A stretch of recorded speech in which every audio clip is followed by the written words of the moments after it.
guys, and welcome back to NHL News Recap, the show where we look at the biggest trade rumors, the biggest news around the NHL each week. And today, we got a really interesting episode talking about Trevor Zegras, his new contract extension, as well as potential trade rumors after the contract is done. A big link between Connor Hellebuyck and the Edmonton Oilers, as well as the Ottawa Senators losing multiple players on waivers, and also having potentially some big losses onto the forward group that could make the start of this season a disaster for them. We're going to be talking about those stories and a lot more, so make sure you watch till the end for all the latest NHL news, and hit that subscribe button if you're new for more hockey content just like this all throughout the year, because you won't want to miss a single bit of info. Now let's first talk about Trevor Zegras and a lot of the controversy surrounding his contract and also what could happen after this next contract with him. And it's interesting because, of course, he was an RFA, went into training camp unsigned, and it wasn't looking really very good just a week ago, and we finally got the confirmation pretty much out of nowhere that the Ducks and the Zegras did end up signing a contract extension,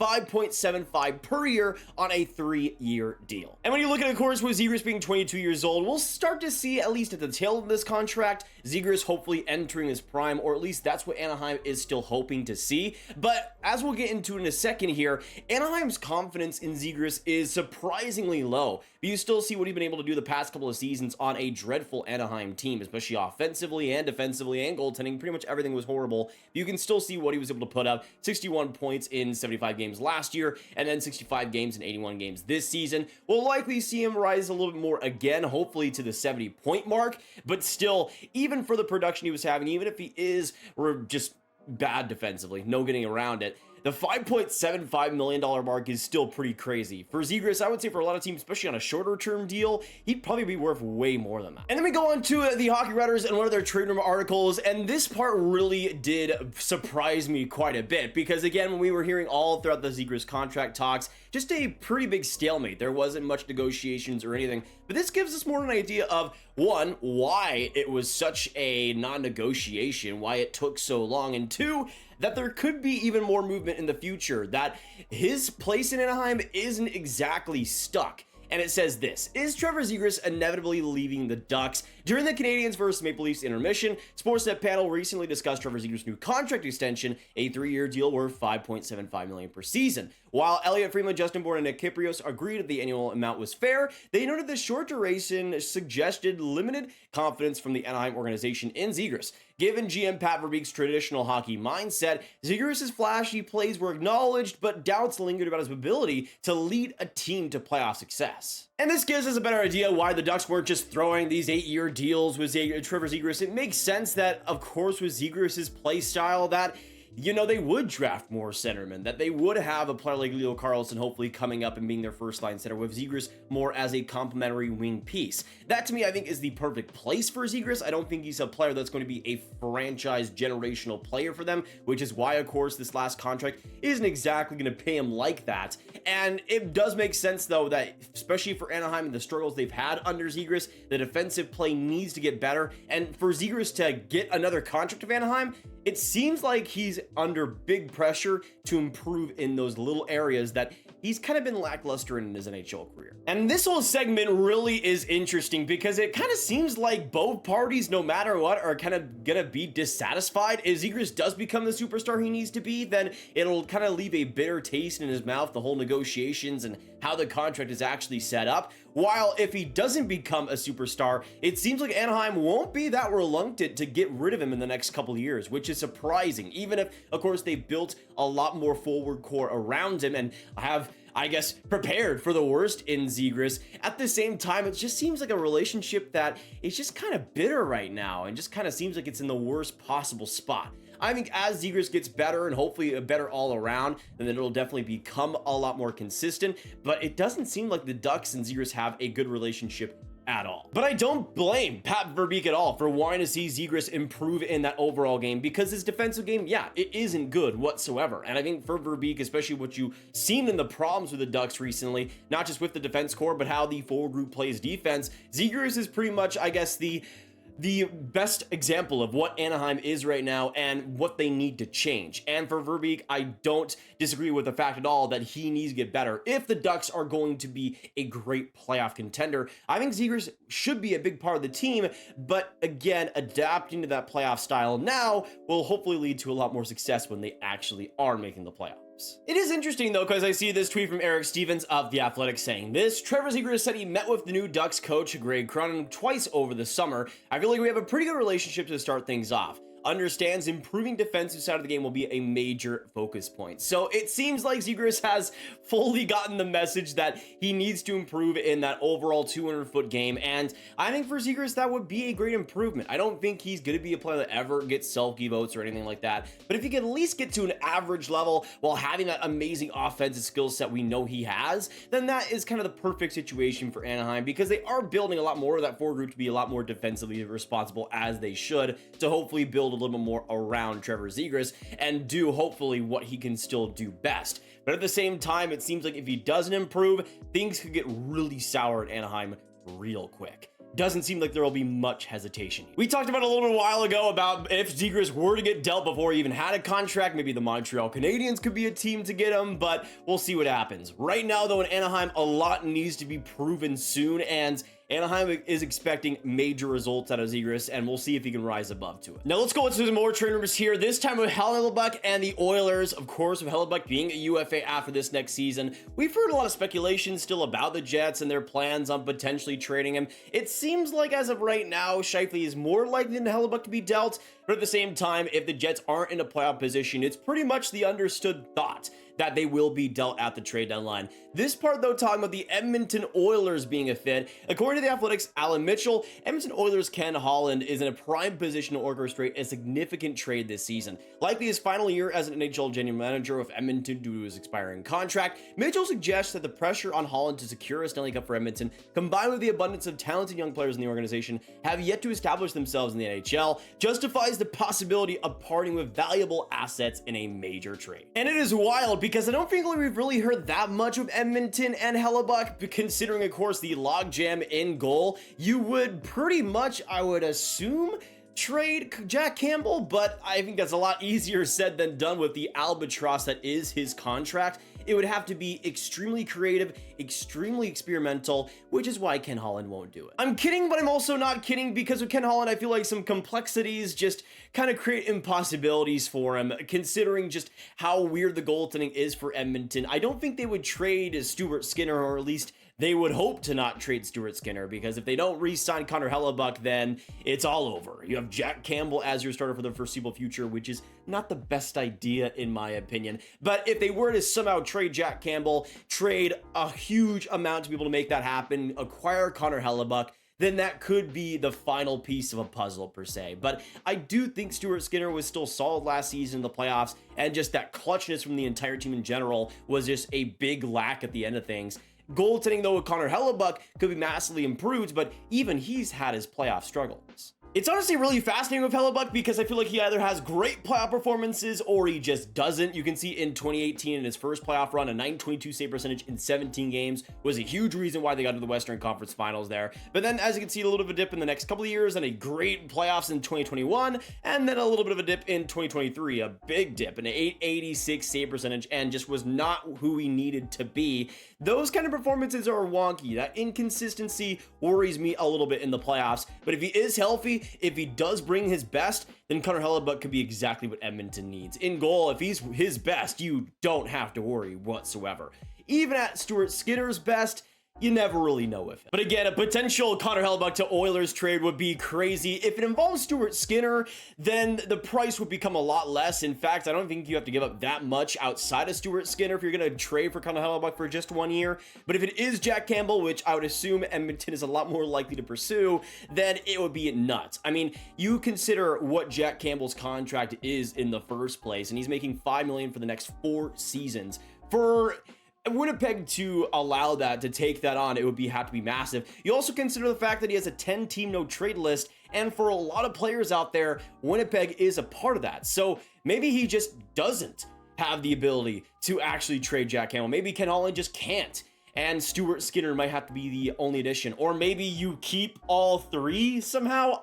It's kind of twisting my brain how Edmonton can make this work. If they keep all three, I guess it could be a little bit less complicated, but you also have to deal with the cap shenanigans and all that, and keeping all three of those guys together, and it would just be wild.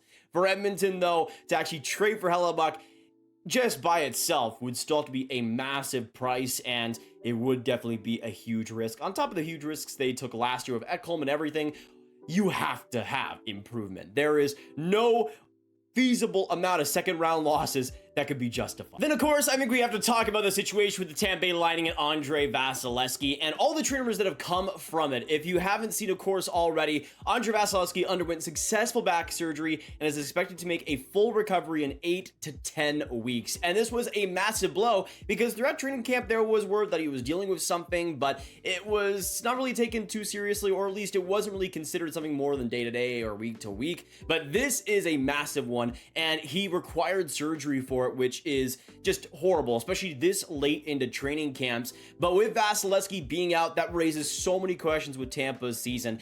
I kind of had them as a little bit of a raise in my I guess, after cup predictions, and then to my predictions last week. I have the Lightning third in the Atlantic Division, but this news completely changes everything. Now their goaltending tandem is likely Jonas Johansson and Hugo Anafeldt, and that is not going to cut it. Johansson has been one of the worst goaltenders in the league over the last few years. Already as a backup, I had concerns. As the starter, forget about it. Now, it's interesting because there's been a lot of names thrown around. One was Dan Vladar, but Elliotte Friedman is dismissing trade rumors connecting the Calgary Flames back up to the Tampa Bay Lightning, citing practical obstacles to the speculated deal. Friedman questions the feasibility, emphasizing the Lightning lack an abundance of draft picks. Additionally, he highlights the Flames' reluctance to part with Vladar without receiving substantial compensation, stating that Calgary intends to secure a significant return for the talented goaltender. And yeah, that sounds like Tampa's out of the race. Now we get an interesting note here on potentially Kane and Primeau. Lightning would likely claim Primeau if it came to it. If the Canadiens did waive Primeau, one of the teams that would likely put in a claim is the Tampa Bay Lightning, who Luke Fox writes is keeping their eyes peeled for options in net after Vasilevskiy's injury news. Fox writes that Vladar is probably too expensive and notes that Toronto's Martin Jones and Pittsburgh's Magnus Hellebuyck are more cost-effective targets for Brisebois. And I just gotta say, yeah, it's not looking good, man. And sure, you could trade for a Martin Jones, but that's going to be a tiny little band-aid on top of the gaping wound that Tampa is going to be facing right now. And especially with Vladar not being an option, who I think was probably the best possible option for them right now.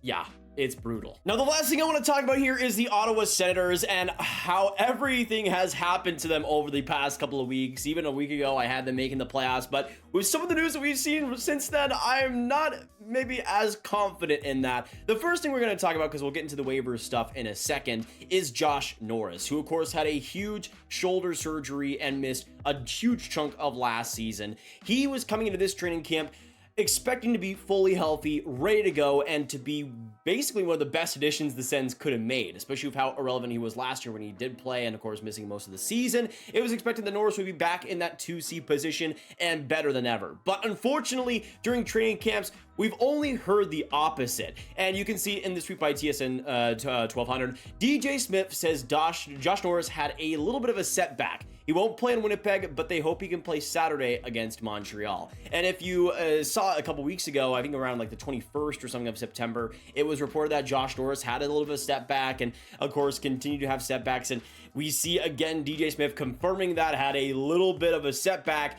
I think they're honestly trying to downplay this situation because Josh Norris has barely played. He's barely been in practices, and that is not good news for a player that was supposed to be fully recovered from shoulder surgery. It seems like, again, a little bit of glass is there right now, man, and Norris just cannot stay healthy. And I will say, if Norris doesn't stay healthy, we'll likely see a few things, maybe him on LTR for a little bit as Shane Pinto potentially gets signed and they can have some room to finally get the contract that he deserves. But at the same time, I don't think that's still the best case scenario for Ottawa.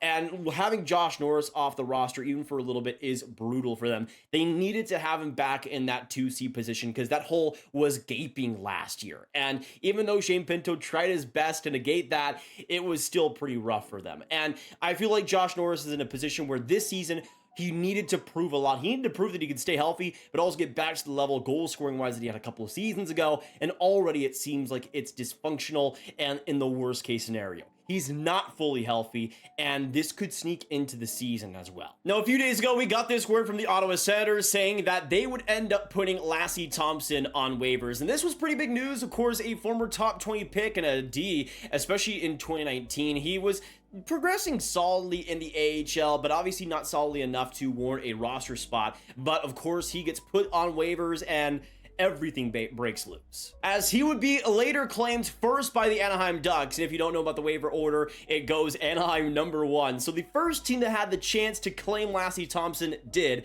and I think for Anaheim it was a perfectly reasonable thing to do. Although Lassi Thomson hasn't shown amazing things, I think he's better than a lot of that Anaheim defense, and at least defensively could maybe chip in into the 7-for-6 role. We'll have to wait and see, but Anaheim is a perfect spot for him. But it was another player that went by on waivers that Ottawa got nothing for. And this tweet by Brandon Jerry is really going to summarize the pain and the disappointment in it. Vitaly Amirov with 4 NHL games played, Lassi Thomson with 18, and Jonathan Davidson with 6. The Senators traded Matt Duchene for 3 promising pieces that played less games in the NHL for them than Duchene played in Columbus. And if that asset management ain't bad, then I don't know what is. Now, we also had some more waiver news with the Ottawa Senators, and it could potentially lead into trade news from Bruce Garrich, Egor Sokolov, Jacob Bernard-Docker, Jacob Larson, and Matthew Highmore were placed on waivers today at 2 p.m. Sens will find out tomorrow if they clear. Now, before we got the waiver news with specifically Jacob Bernard-Docker and Egor Sokolov, Bruce Garrich said this: "My sense is there is interest in defenseman JBD and winger Egor Sokolov, who were placed on waivers Tuesday. Bernard-Docker's one-way contract for 2 years is a hurdle, but there's a few teams talking about Sokolov."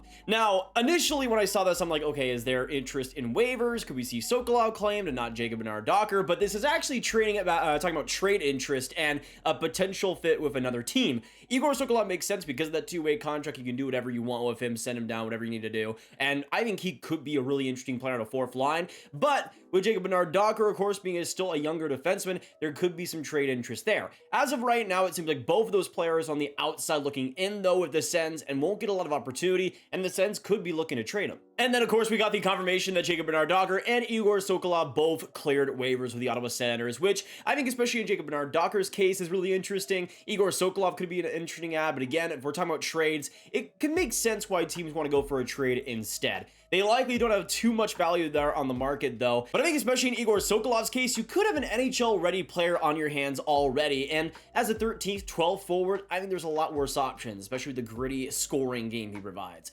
Along the same lines as Jan Jannik. But for the Ottawa Senators, they are in a super strange position right now. We could see some trades still, of course.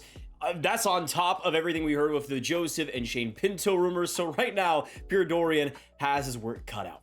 But that's going to be it for today, guys. Thank you so much for watching. If you did enjoy, hit that like button, hit that subscribe button, hit that notification bell. Comment down below, what do you guys think of all the stories we talked about today and all your thoughts down below. Of course, make sure you hit that like button, hit that subscribe button, hit that notification bell if you haven't already, and share the NHL news with all the hockey fans you guys know online so you can get them updated. Also, click on this card for all my breaking news content right in one playlist, and I will see you in the next one. Hopefully, you have a great day, and goodbye.